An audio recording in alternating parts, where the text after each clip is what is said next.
Hey guys, this is MG here with some World of Tanks replays this time. I'm going to be starting a new series where I go over some of my better replays, or more memorable ones at least. Sorry, I don't have a intro on this video. I'll be working on that, but for now I'm just going to have to deal with not having an intro. In this video I'm going to go over two replays of mine in my Hellcat, and this is such a fun little tank. They're both really good matches for me, and let's just see how they go. Let me switch a free camera here. No, this was a tier 7 match, even though there was only one tier 7 on either team, and I decided to go up north. Just because it's a bit of a better place to go if you're in a tank destroyer, especially a fast tank destroyer like the Hellcat. I could reposition easily if I needed to, which I actually end up having to do throughout this game. Team spreads out pretty evenly. Two players on my team actually ended up being AFK for this one. They never connected, and that ended up being a little bit of a factor later on, but you'll see that when it happens. Leopard was spotted. If I remember right, he doesn't really last very long. Just trying to work my way around this corner with some of my teammates here, that Easy 8 and the M4. And we're about to have our first couple of contacts. Spot that other Hellcat up there. I'm looking to see if I've got a shot, but I didn't. And then this M4 spots an ELC and a Hellcat, and they both get a shot into him. So he is on 1 HP, but granted, he did a very good job after that. Stayed alive, as long as he could. I'm not sure if he really did much damage, but he helped keep some of those enemy tanks lit. I'm just wanting this Hellcat to move out a bit and trying to get myself in a position to shoot at him. M4 bounces a shot there from the Hellcat. That gives me the opportunity to move up while he's reloading. And now just waiting for him. As you can see, that Jagdpanzer 4 there is saying, "Here, kitty kitty." There's also a Jackson up there, but not much of a factor. I am watching on the mini-map what's going on behind me with that enemy Easy 8 down there. There's a Hellcat. Somehow I bounce off his turret there. And that does happen once in a while. The Hellcat, it's not very well armored, but you can bounce off that gun mantlet. The gun mantlet can be bouncy, but I'd still shoot at it if you get the opportunity, because you're more than likely to go through. So just waiting for that Hellcat again. That was a pretty lucky shot right there. I had almost nothing that I could see of him, and at this point I realized, well, there's quite a few enemy tanks spotted more in the middle of the map here. We've got 3 tanks up there. They should be able to handle these guys. So I move down here. Here's that Easy 8 I saw earlier, and this is an easy kill. Take my time, aim, shoot. I was just watching to see what was going on back there. And in a couple seconds, I believe another Hellcat shows up. Yep, there he is. I don't notice him at first. When I do, I get that shot into him. That was a pretty high damage roll on that shot. Now he does get a shot into me, but interestingly enough, he did not have the 90mm gun. He only had the 76mm gun, so he only did about a little over 100 damage. I see this Churchill gun carrier on there, and I waited until he showed me his side to shoot, because I don't really want him pointing his gun at me. There's also a Jagdpanzer 4. Churchill gun carrier here showing his side again. That was a pretty lucky shot too. I wasn't aimed in all the way. And his shot missed, which helped me out. But now that Jagdpanzer 4 is watching for me. He knows I'm here, and he's just aimed right at the spot where he knows I will have to be if I want to shoot at him or if I want to finish off that Churchill gun carrier. Meanwhile, at this point I started to worry a little bit about our guys back there, that D-Max and the EZ8, especially when that EZ8 gets to start. I think about going back to help that D-Max, but I think, you know, that Jagdpanther's a one-shot kill for him, and that Jagdpanther can't kill him in one shot, so I make a decision that I'll leave it up to him. The other thing that I notice here is this is the point when I realize that our AT-8 and other Hellcat are AFK, and all of our tanks that went south are completely wiped out. And that is pretty worrying. Get a shot in on the Jagdpanzer 4 because he didn't really realize I was there, and I think he was trying to flank that Tiger P. But it was his mistake that he went out, showed his side. That's a problem in a tank destroyer that doesn't have a turret. You have to go all the way out around the corner before you can turn and shoot at the enemy. So now it was a little bit of a waiting game. I wanted this Tiger P to be a little bit more aggressive with that Jagdpanzer. In fact, I had wanted him to move up well before this point. And the Jagdpanzer, you know, not a bad player, but he just made some errors. In that case, he backed out to where I could shoot at him because he was worried about the Tiger P possibly coming around. And here, I think I get a little bit lucky in the fact that he doesn't shoot me at all. He must have been waiting for his aiming time to work.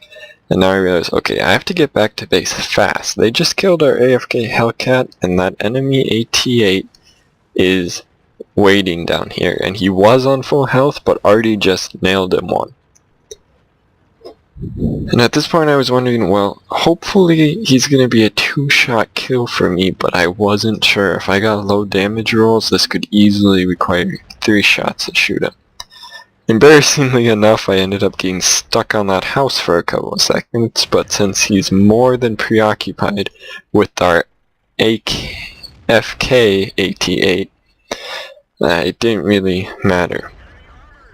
I aimed at, on the last shot I ended up aiming at that little cupola weak spot on the top of the AT-8. That's a weakness that most of the British tank destroyers share. And at this point I thought, well, they're probably going to be expecting me to come around more south, so I decided to cut back and go back the way I came. I know there's a Churchill 1 left, and I know where he was last spotted. And then at this point the Dicker Max lit him up, and I'm just hoping that he doesn't take us out with his rate of fire. Already had just shot there and missed. And that Dicker Max, I know, could probably kill the Churchill 1 in about 2 shots. Because it does have a very good gun on the D-Max. For me, it's looking at more about 3 shots to 4. But there you see a good hit on the Churchill 1 from the D-Max. But if he gets another damage roll like that, it's going to take him 3 shots. And he doesn't have the fastest rate of fire. At this point, I get a nice side shot in on the Churchill 1, and that's pretty much it for this game. D-Max finishes him off with a nice shot there, and the enemy team's wiped out.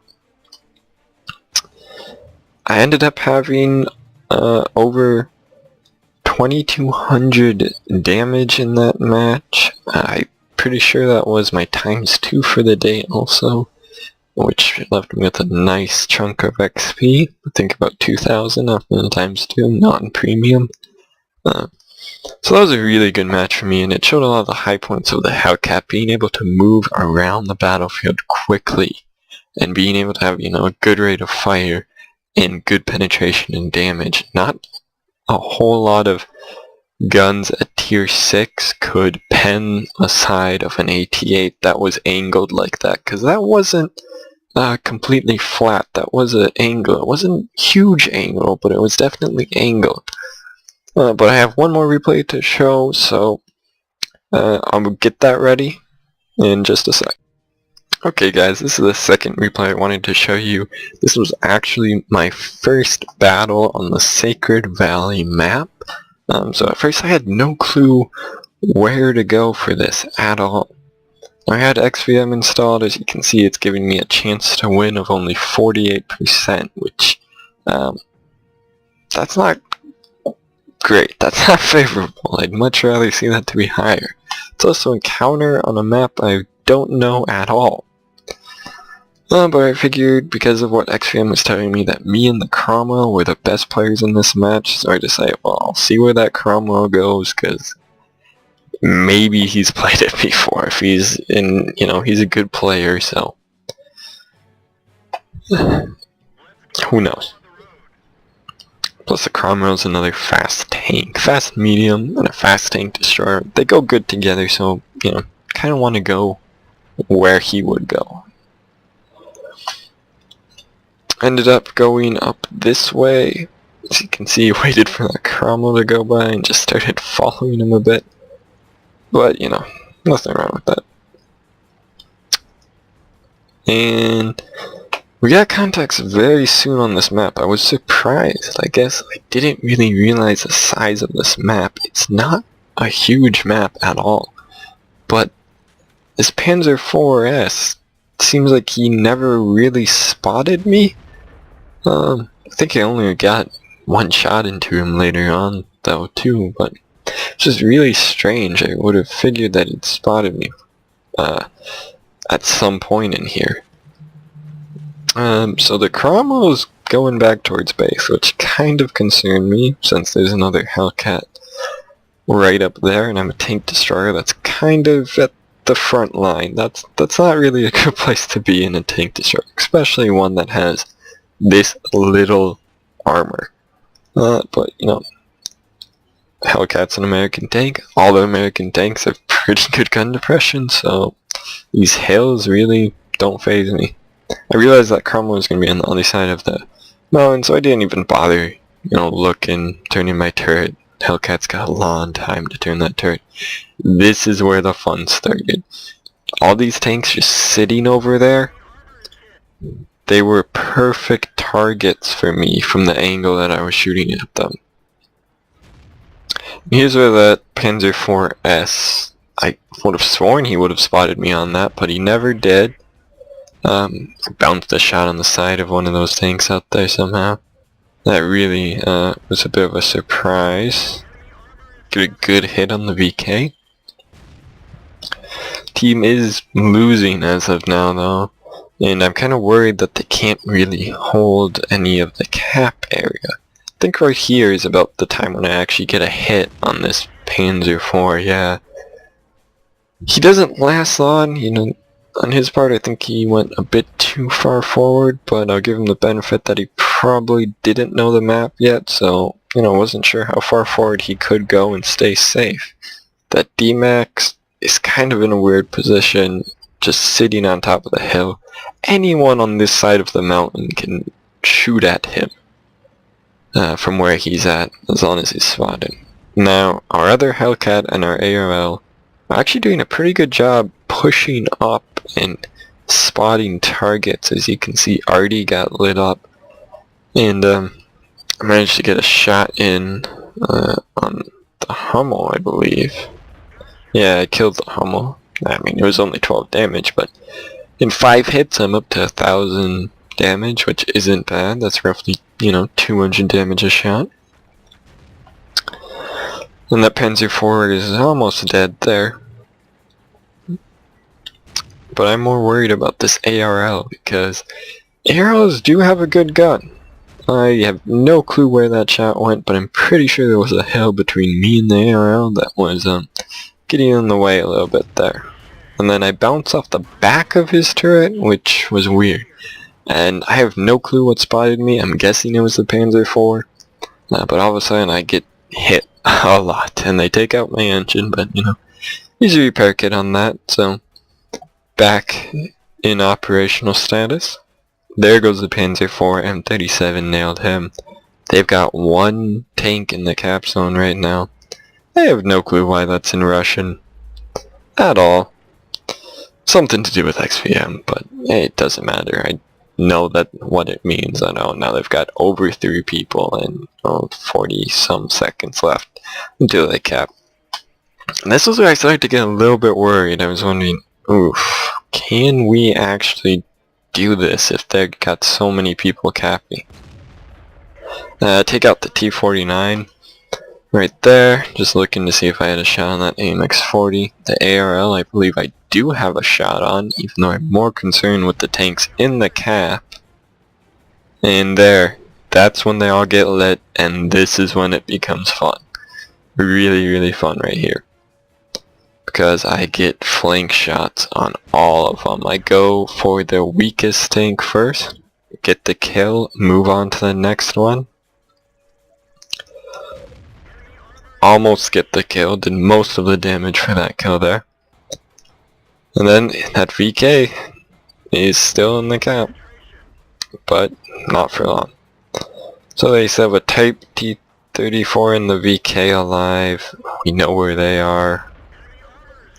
Now, I remember thinking, well, you know, when we killed the RD earlier, I remember saying to myself in the middle of this battle, I wonder if that will make the difference in the battle that we have our RD and they don't. And here's where it does make the difference that we have our RD. I make a mistake here, guys. I go way too far forward. This T-28 gets himself killed by the VK. And then that VK is instantly going, oh, one-shot kill Hellcat. Nice. And I'm thinking, oh crap, I've got no cover. And then the Hummel comes out of there and nails him. I hid behind Artie, and Artie got me, killed the enemy tank for me. Although I wouldn't really recommend hiding behind Artie, it's not a good strategy. But that was another match that showed just how versatile Hellcat is. You know, both of those matches, 4-kill games, over 2,000 damage. If you're thinking about getting the Hellcat, get it. It's not the most fun when you're grinding through the 76mm, but once you get that 90, it is so much fun. You know, the speed, the mobility, the gun, it's all there. The fact that it's got a turret gives it a pretty big advantage over other tank destroyers. Even if the turret takes forever to rotate, it means you'll get spotted less, which means you'll survive more, which means you'll do more damage, which is always a good thing. But that's it for the 2 replays I have for you today, guys. Thanks for watching. Feel free to like, comment, and subscribe. And be on the lookout for my next World of Tank Replays video. Thanks again, guys, and see ya.